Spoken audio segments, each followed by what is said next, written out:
చేసిన వ్యాఖ్యలపై రోజు రోజుకి పెను దుమారమే రేగుతోంది. రాజమౌళి వ్యాఖ్యలను విశ్వ హిందూ పరిషత్ ఖండిస్తోంది. ఖండించడమే కాదు, ఒకవేళ సారీ చెప్పకపోతే ఏం జరుగుతోందో మాటల్లో చెప్పే ప్రయత్నం చేస్తోంది, వార్నింగ్ ఇస్తోంది. ఇందుకే ఆ వార్నింగ్ ఏంటి, ఏముంది దాంట్లో, దానికి సంబంధించి డీటెయిల్ బ్రేకింగ్ చూద్దాం. Here it is on the screens of RTV. రాజమౌళికి VHP warning ఇస్తోంది. హిందూ సమాజానికి క్షమాపణ చెప్పకపోతే లంకా దహనం సీన్లు చూపిస్తా ఉంటోంది VHP. క్షమాపణ చెప్పడానికి కూడా మనసొప్పడం లేదా అంటూ ప్రశ్నిస్తోంది. టాలీవుడ్ కు జిహాదీల నుంచి నిధులు అందుతున్నాయంటూ సంచలన వ్యాఖ్యలు చేస్తోంది. జిహాదీ నిధులతో సినిమాలు తీసి హిందూ దేవుళ్లను అవమానిస్తున్నారంటోంది VHP. రాజమౌళికి మద్దతుగా రామ్ గోపాల్ వర్మ ట్వీట్ చేశారు. రాజమౌళికి తన అభిప్రాయం చెప్పే హక్కుందంటున్నారు RGV. గ్యాంగ్స్టర్ సినిమా తీయాలంటే గ్యాంగ్స్టర్ అవ్వాలా అంటూ ప్రశ్నిస్తున్నారు ఆయన. నాస్తికుడైతే దేవుడి సినిమాలు తీయకూడదా అంటూ ప్రశ్నిస్తున్నారు RGV. రాజ్యాంగం ప్రకారం నాస్తికుడిగా ఉండడం నేరం కాదంటున్నారు RGV. ఇదంతా భక్తి పేరుతో జరుగుతున్న అసూయ అంటూ ఆయన చెప్పుకొచ్చారు. ఈ నేపథ్యంలో ప్రస్తుతం పెను దుమారమే రేగుతోంది. సినీ ఇండస్ట్రీ వర్సెస్ హిందూ సమాజంగా మారుతోందా? ప్రస్తుతం ఈ క్వశ్చన్ రైజ్ అవుతోంది. ఎందుకంటే RGV కావచ్చు, కొంతమంది ఇప్పటికీ రాజమౌళికి మద్దతుగా మాట్లాడుతున్న సందర్భంలో సినిమా ఇండస్ట్రీ వర్సెస్ హిందూ సంఘాలుగా ఇప్పుడు మారబోతుందా ఇష్యూ అని క్వశ్చన్ ఇక్కడ సోషల్ మీడియా వేదికగా రైజ్ అవుతుందంటే అర్థం చేసుకోవచ్చు. ఎందుకంటే సినిమా ఇండస్ట్రీ పూర్తి స్థాయి అక్కడ ఖండిస్తున్న పరిస్థితి ఇక్కడ కనిపించడం లేదు. అలాగే రాజమౌళికి మద్దతుగా నిలుస్తున్న సందర్భం ఇక్కడ వినిపిస్తోందంటూ కూడా చర్చ జరుగుతున్న క్రమం. సో ఈ నేపథ్యంలో రాజమౌళి ఇప్పటివరకు ఎక్కడ క్షమాపణ చెప్పలేదు. ఒకవేళ ఆయన కనుక ఇటు రాజమౌళి కనుక క్షమాపణ చెప్పకపోతే ఇది మరింత ముందుకు తీసుకువెళ్తాం. ఆ రోజు సినిమా థియేటర్స్ దగ్గర లంకా దహనం సీన్లు రిపీట్ అవుతాయి అంటూ కూడా ఇప్పటికే VHP ఇన్ఫాక్ట్ నిన్న రాత్రి కూడా RTVతో ఎక్స్క్లూజివ్గా మాట్లాడినప్పుడు VHP ఇటు ప్రధాన కార్యదర్శి రావినూతల శశిధర్ కూడా చెప్పుకొచ్చిన అఫ్కోర్స్ రావినూతల శశిధర్కి సంబంధించి చెప్పుకొచ్చిన సందర్భం నేషనల్ స్పోక్స్ పర్సన్ విశ్వ హిందూ పరిషత్ ఆయన చెప్పుకొచ్చారు. సో ఈ క్రమంలో ఆయన ఏమంటున్నారు, ఇంతకీ VHP ఏమంటోంది ఇప్పుడు చూద్దాం. రాజమౌళికి డబ్బు, మదం, అహంకారం తలకెక్కింది. అందుకే హిందువుల విశ్వాసాలు గాయపడేలాగా పిచ్చి పిచ్చిగా మాట్లాడిండు. యావత్ హిందూ సమాజం గడిచిన 2 రోజులుగా ఆందోళన వ్యక్తం చేస్తుంటే తన ద్వారా జరిగినటువంటి పొరపాటుకు క్షమాపణ చెప్పుకోవడానికి కూడా ఆయనకు మనసు వస్తలేదు. రాజమౌళి భక్తుల ఆగ్రహం కట్టలు తెంచుకుంటే లంకా దహనం సీన్లను ఎట్లుంటాయో నీకు డైరెక్షన్ చేసి చూపెడతారు. అప్పుడు నమ్ముతావేమో మరి నువ్వు హనుమంతుడు ఉన్నాడు అని. హెచ్చరిస్తున్నాం, బేషరతుగా క్షమాపణ చెప్పు. ఇంకో డిమాండ్ చేస్తూ ఉన్నాం మేము ఈ రోజున.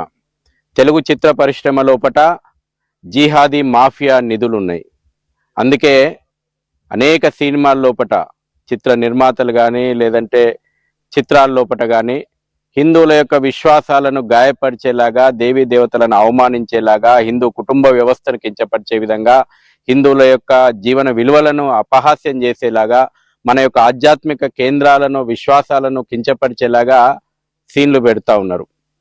జాతీయ దర్యాప్తు సంస్థ అనేక కేసులను దర్యాప్తు చేస్తూ ఉంది. ముంబై లోపట మాఫియా దీని వెనకాల ఉన్నది. అందుకే తెలుగు చిత్ర పరిశ్రమ లోపట జిహాదీ మాఫియా నిధులపైన కూడా సమగ్రమైనటువంటి దర్యాప్తు రైట్. అది రావినూతల శశిధర్ చెబుతోంది. ఇటు జిహాదీలు ఉన్నారు, ఇండస్ట్రీలో జిహాదీలు ఉన్నారు అంటూ కూడా ఆయన చెప్పుకొచ్చిన క్రమం. ఈ నేపథ్యంలో ఏం జరుగుతోంది, ఇండస్ట్రీలో నిజంగా జిహాదీలు ఉన్నారా అనే క్వశ్చన్ రైజ్ అవుతున్న తరుణంలో ఇండస్ట్రీ ఎందుకు సైలెంట్గా ఉంది?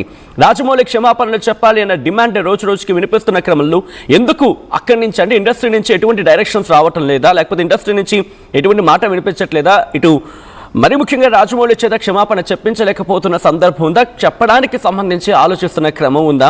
ఏం జరుగుతోంది ఇండస్ట్రీ, ఎటువంటి చర్చ ఉంది? రాజమౌళి సన్నిహితులు కావచ్చు, ఆయనకు ఫ్రెండ్స్గా ఉన్నవారు కావచ్చు, లేకపోతే ఇండస్ట్రీలో ఎటువంటి చర్చ ఉంది? డీటెయిల్గా మాట్లాడుకునే ప్రయత్నం చేద్దాం. మా ప్రతినిధి రవిచంద్ర అప్డేట్స్ అందించేందుకు సిద్ధంగా ఉన్నారు. రవిచంద్ర, రోజు రోజుకి రాజమౌళి చేసిన వ్యాఖ్యలకు ఆగ్రహం కావచ్చు, లేకపోతే నిరసన వ్యక్తం అవుతోంది. హిందూ సంఘాలు నిరసన వ్యక్తం చేస్తున్నాయి. VHP అయితే ఏకంగా లంకా దహనం సీన్లు రిపీట్ అవుతాయని చెప్తున్న క్రమంలో ఇటు ఇండస్ట్రీ నుంచి మరి ముఖ్యంగా వారణాసి టీం నుంచి కావచ్చు, లేకపోతే అందున రాజమౌళి సన్నిహితుల వర్గం నుంచి కావచ్చు, ఏమైనా వినిపిస్తోందా? క్షమాపణ చెప్పేందుకు ఏమైనా ఆలోచించే క్రమం ఉందా? ఏమైనా జరుగుతోందా డిస్కషన్ ఏమైనా దీనికి సంబంధించి?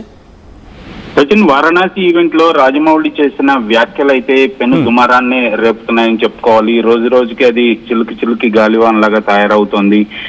ఒక్కొక్కరుగా హిందూ మతాన్ని అభిమానించే వాళ్ళు కావచ్చు, విశ్వసించే వాళ్ళు కావచ్చు, దేవుణ్ణి నమ్మేవాళ్ళు వీళ్ళందరూ కూడా రాజమౌళి వ్యాఖ్యలను అయితే ఖండిస్తున్నారు. సో రాజమౌళి క్షమాపణ చెప్పాలి, హిందూ దేవతలను కించపరిచాడు, అవమానించాడు.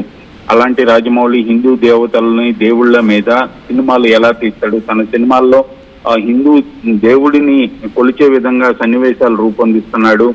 అలాంటి నాస్తికుడు కించపరిచే విధంగా చేశాడు, హిందువుల మనోభావాలను దెబ్బతీశారంటూ కూడా రకరకాల కంప్లైంట్లు అయితే రోజు రోజుకి వస్తూనే ఉన్నాయి. తీవ్రంగా నిన్న విహెచ్పి నుంచి అయితే హిందూ సమాజానికి క్షమాపణ చెప్పకపోతే లంకా దహనం సీన్లు చూపిస్తామంటూ కూడా చాలా తీవ్రమైన విమర్శ అయితే చేశారు, కామెంట్ చేశారు. అలాగే మరో ముఖ్యమైన అలిగేషన్ ఏంటంటే టాలీవుడ్ కి జిహాదీల నుంచి కూడా నిధులు వస్తున్నాయి, ఆ నిధులతోటి టాలీవుడ్ లో సినిమాలు తీస్తున్నారు, ఆ సినిమాల్లో హిందూ దేవతల్ని అవమానిస్తున్నారు, కించపరుస్తున్నారు అంటూ కూడా మరో ప్రధానమైన ఆరోపణ చేయటం అయితే జరిగింది విహెచ్పి నుంచి రావణ్యుతల శశి గారు. సో వీటన్నిటిపైన ఖచ్చితంగా వాళ్ళు కంప్లైంట్ చేస్తారా, ఏదైనా కేసు ఫైల్ చేస్తారా, ఆధారాలతో సహా చూపిస్తారా అనేది వేచి చూడాలి. ఎందుకంటే ఇప్పటి వరకు కూడా టాలీవుడ్ లో జిహాదీల నుంచి కానీ మాఫియా నుంచి కానీ ఫండ్స్ వచ్చినాయి, సినిమాలు తీస్తారనే ఒక అపవాదు కానీ లేదా ఎలిగేషన్ కానీ ఇప్పటి వరకు కూడా లేదు. ఫస్ట్ టైం విహెచ్పి నేత అలాంటి కామెంట్ చేశారు. దానిపై మరి చిత్ర పరిశ్రమ ఎలా స్పందిస్తుందో చూడాలి. ప్రస్తుతానికైతే ఇది రాజమౌళి చేసిన వ్యాఖ్యలు ఒక మతానికి సంబంధించినవి కాబట్టి, చాలా సున్నితమైన అంశం కాబట్టి దీన్ని ఎవరు పడితే వాళ్ళు ఇండస్ట్రీలో దానిపై ఒక కామెంట్ చేసి ఒక చర్చ దారితీస్తే తీవ్ర పరిణామాలు ఉంటాయి, అది ఇండస్ట్రీకే ప్రమాదం అని టాలీవుడ్ పరిశ్రమ నుంచి కూడా ఎవరు కూడా దానిపై పెదవి విప్పట్లేదు. ఒకవేళ దానికి ఆన్సర్ ఇవ్వాలి అంటే వారణాసి యూనిట్ నుంచే మేబీ ఒక ప్రెస్ నోట్ వచ్చే అవకాశం ఉంది. అది కూడా అనుమానాస్పదంగానే, ఎందుకంటే రాజమౌళి చేసిన వ్యాఖ్యల్ని ఆయన సమర్థించుకుంటున్నాడు. ఆయన నాస్తికుణ్ణి అని ఎప్పుడూ చెప్పుకున్నాడు, గత కొన్ని సంవత్సరాలుగా ఆయన నాస్తికుణ్ణి అనే చెప్తున్నాడు, దేవుడిని నమ్మను అనే చెప్పాడు, పూజలు చేయననే చెప్పాడు. కానీ గుడికి వెళ్తాను, అక్కడ నాకు మనశ్శాంతి వస్తుంది అనుకుంటే అక్కడికి వెళ్ళి కూర్చుంటాను, అలాంటి సందర్భాలు కూడా ఆయన చెప్పిన సందర్భం ఉంది. సో వాళ్ళ నాన్నగారు చెప్పిన మాటల్ని ఆయన అక్కడ కోట్ చేశారు తప్పితే ఎక్కడ కూడా అవమానించలేదు అనేది ఒక వాదన అయితే వినిపిస్తోంది. So first time Ram Gopal Varma Rajamouli చేసిన వ్యాఖ్యలకు మద్దతుగా ఒక సోషల్ మీడియాలో పోస్ట్ పెట్టడం జరిగింది. సో దేవుణ్ణి నమ్ముతారా నమ్మరా అనేది ఎవరెవరి విశ్వాసానికి ఉంటుంది. దేవుణ్ణి నమ్మిన వాళ్ళకే విజయాన్ని ఇస్తారని లేదు. దేవుణ్ణి నమ్మని రాజమౌళికి 100% కంటే ఎక్కువ విజయాన్ని ఇప్పటి వరకు కూడా ఇచ్చాడు. సో రాజమౌళి చేసిన వ్యాఖ్యల్ని తప్పుపట్టే వాళ్ళందరూ కూడా ఆలోచించుకోవాలి అంటూ కూడా చాలా సుదీర్ఘమైన పోస్ట్ అయితే ఒకటి రాజమౌళి రామ్ గోపాల్ వర్మ పెట్టడం జరిగింది. సచిన్, రైట్, మీరు రామ్ గోపాల్ వర్మకు సంబంధించి ప్రస్తావించారు కాబట్టి ఆ ట్వీట్ ని చూపించే ప్రయత్నం చేస్తాను. ఒకసారి రవిచంద్ర లైన్లో ఉండే ప్రయత్నం చేయండి. ఆయన కొద్దిసేపటి క్రితం చేసిన ట్వీట్ ని మీరు చూస్తున్నారు వాటి స్క్రీన్ మీద. In the context of all the venom being spewed by the so-called believers on SS Rajamouli, they should know that being an atheist in India is not a crime. Article 25 of the Constitution protects the right to not believe, so he has every right to